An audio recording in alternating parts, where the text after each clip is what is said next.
ಪದೇ ಪದೇ ದೇಶದಲ್ಲಿ ಯಾವುದೇ ರಾಜ್ಯಗಳಿಗೆ ಹೋದಾಗ ಜನರು ಕೇಳುವಂತ ಮತ್ತು ಮಾಧ್ಯಮದವರು ಕೇಳುವಂತ ಪ್ರಶ್ನೆ,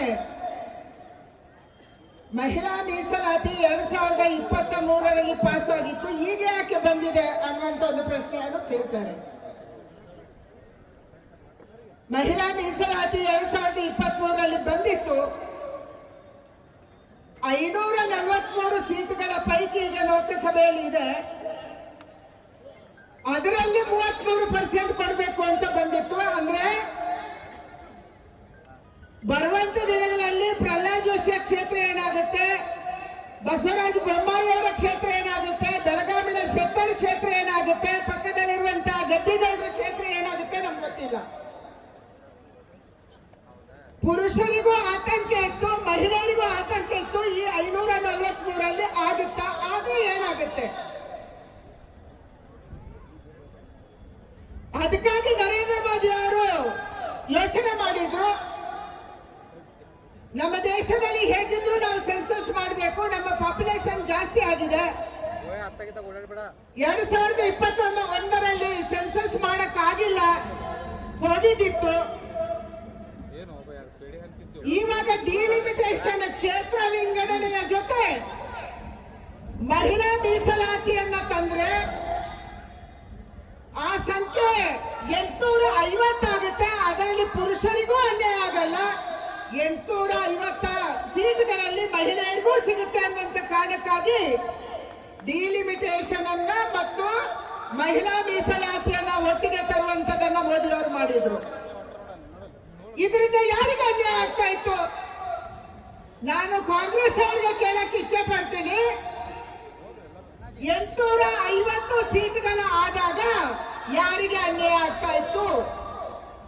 ಮಹಿಳೆಯರಿಗೂ ನ್ಯಾಯ ಸಿಗ್ತಾ ಇತ್ತು, ಯಾವುದೇ ಪುರುಷರಿಗೆ ಕೂಡ ಅನ್ಯಾಯ ಆಗ್ತಾ ಇರಲಿಲ್ಲ. ನಂಬರ್ 1. ಯಾಕೆ ವಿರೋಧ ಮಾಡಿದ್ರಿ ನೀವು? ಎರಡನೇ ಮಾತನ್ನ ಕಾಂಗ್ರೆಸ್ ಅವರು ಹೇಳ್ತಾರೆ, ಇಂಡಿಯನ್ ಅಲೈನ್ಸ್ ಅವರು ಹೇಳ್ತಾರೆ, ನೀವು ಡಿಲಿಮಿಟೇಷನ್ ಜೊತೆ ತಂದ್ರಿ, ಅದಕ್ಕೆ ನಾವು ಒಪ್ಪಲ್ಲ. ದೇಶದಲ್ಲಿ ಏನ್ ನಡೀತಾ ಇದೆ?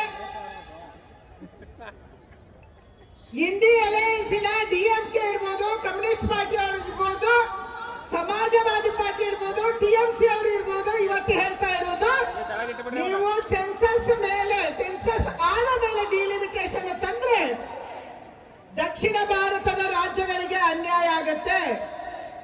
ಇದು ಅವರ ವಾದ. ಡಿಎಂಕೆ ಪದೇ ಪದೇ ಇದನ್ನು ಹೇಳ್ತಾ ಇದೆ, ದಕ್ಷಿಣ ಭಾರತದ ರಾಜ್ಯಗಳಿಗೆ ಅನ್ಯಾಯ ಆಗುತ್ತೆ ಸೆನ್ಸಸ್ ಆದ ಮೇಲೆ ಡಿಲಿಮಿಟೇಷನ್ ಆದ್ರೆ. ಯಾಕಂದ್ರೆ ದಕ್ಷಿಣ ಭಾರತದಲ್ಲಿ ನಾವು ಪಾಪ್ಯುಲೇಷನ್, ಜನಸಂಖ್ಯಾ ನಿಯಂತ್ರಣವನ್ನ ಜಾರಿಗೆ ತಂದಿದ್ದೀವಿ. ನಮ್ಮ ಜನಸಂಖ್ಯೆ ಹಲವಾರು ಜಿಲ್ಲೆಗಳಲ್ಲಿ ಸ್ಟಾಗ್ನೆಂಟ್ ಇದೆ. ಡಿಲಿಮಿಟೇಷನ್ ಆದಾಗ ನಮ್ಮ ಸೀಟ್ ಕಡಿಮೆ ಬೀಳ್ಬಹುದು ಅನ್ನುವಂತ ಆತಂಕ ಅವರು ವ್ಯಕ್ತ ಮಾಡ್ತಿದ್ದಾರೆ. ಅದಕ್ಕಾಗಿ ಸರ್ಕಾರ ಏನ್ ಹೇಳ್ತು? ನಮ್ಮ ಸರ್ಕಾರ ಏನ್ ಹೇಳ್ತು? ನಮ್ಮ ಸರ್ಕಾರ ಹೇಳ್ತು ಮೊನ್ನೆ ಪಾರ್ಲಿಮೆಂಟ್ ಒಳಗೆ, ಡಿಲಿಮಿಟೇಷನ್ ಇವತ್ತು ತಂದಿರುವಂತದ್ದು ಹಳೆಯ ಪಾಪ್ಯುಲೇಷನ್ ಮೇಲೆ 850 ಸೀಟ್ ಜಾಸ್ತಿ ಆಗುವುದಂತಂದ್ರೆ ಪ್ರತಿಯೊಂದು ರಾಜ್ಯದಲ್ಲಿರುವಂತ ಈಗಿರುವಂತ ಸೀಟ್ಗೆ 50% ಆಡ್ ಆಗುತ್ತೆ. ಕರ್ನಾಟಕದಲ್ಲಿ ಎಷ್ಟು ಸೀಟ್ ಇದೆ? ಕರ್ನಾಟಕದಲ್ಲಿ 28 ಸೀಟ್ ಇದೆ. 50% ಜಾಸ್ತಿ ಆಗುತ್ತೆ ಅಂದ್ರೆ ಎಷ್ಟು ಆಡ್ ಆಗುತ್ತೆ? 14 ಸೀಟ್ ಆಡ್ ಆಗುತ್ತೆ. ತಮಿಳುನಾಡಲ್ಲಿ ಈಗ 39 ಇದೆ, ಅವರಿಗೆ 20 ಸೀಟ್ ಜಾಸ್ತಿ ಆಗುತ್ತೆ, ಅವರಿಗೆ 59 ಸಿಗುತ್ತೆ. ನಾನು ಇಂಡಿಯನ್ ಅಲೈನ್ಸ್ ಅವರಿಗೆ, ಕಾಂಗ್ರೆಸ್ ಅವರಿಗೆ, ಕರ್ನಾಟಕದ ಕಾಂಗ್ರೆಸ್ ಅವರಿಗೆ ಕೇಳಕ್ಕೆ ಇಚ್ಛೆ ಪಡ್ತೀನಿ, ಇದರಿಂದ ನಮ್ಗೆ ಲಾಭ ಆಗ್ತಿತ್ತು, ನಷ್ಟ ಆಗ್ತಿತ್ತು? ನೀವು ಹೇಳ್ಬೇಕಿದಲ್ಲ. ನಾಟಕ ಆಡಬೇಡಿ, ನೀವು ಸುಳ್ಳು ಹೇಳಕ್ ಹೋಗ್ಬೇಡಿ.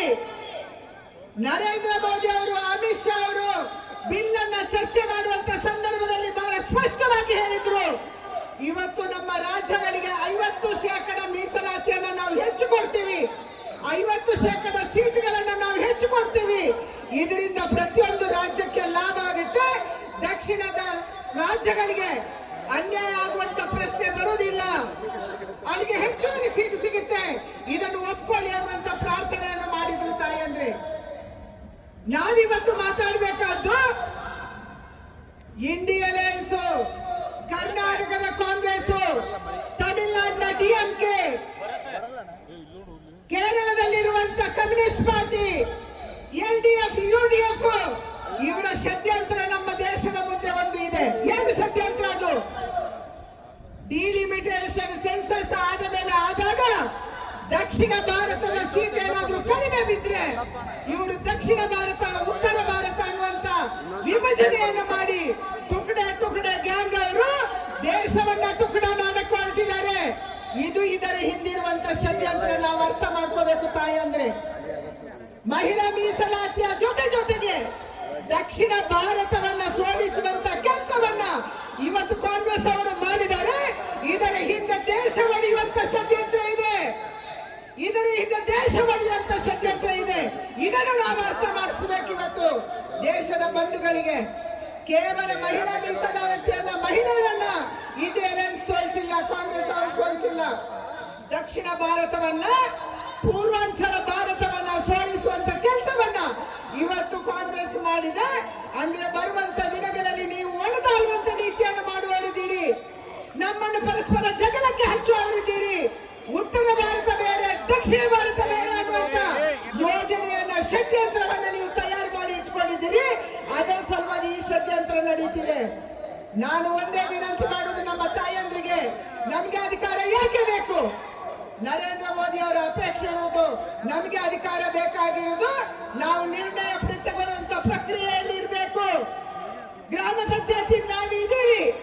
ಯಾವ ಮಹಿಳೆ ಅನ್ಯಾಯ ಮಾಡಿದ್ದಾಳೆ? ಯಾವ ಮಹಿಳೆ ಗ್ರಾಮ ಪಂಚಾಯತಿಯಲ್ಲಿ ಹಿಂದೆ ಉಳಿದಿದ್ದಾರೆ? ಜಿಲ್ಲಾ ಪಂಚಾಯತ್ ಇರ್ಬೋದು, ತಾಲೂಕ್ ಪಂಚಾಯತ್ ಇರ್ಬೋದು, ನಗರಸಭೆ ಇರ್ಬೋದು, ಪುರಸಭೆ ಇರ್ಬೋದು.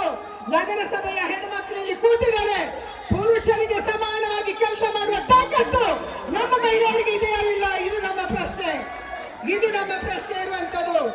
ಇವತ್ತು ಮಹಿಳೆಯರನ್ನು ಯಾಕೆ ಸೋಲಿಸಿದ್ರಿ ನೀವು? ನಾವು ಮಾಡಿ ತೋರಿಸಿದೀವಿ.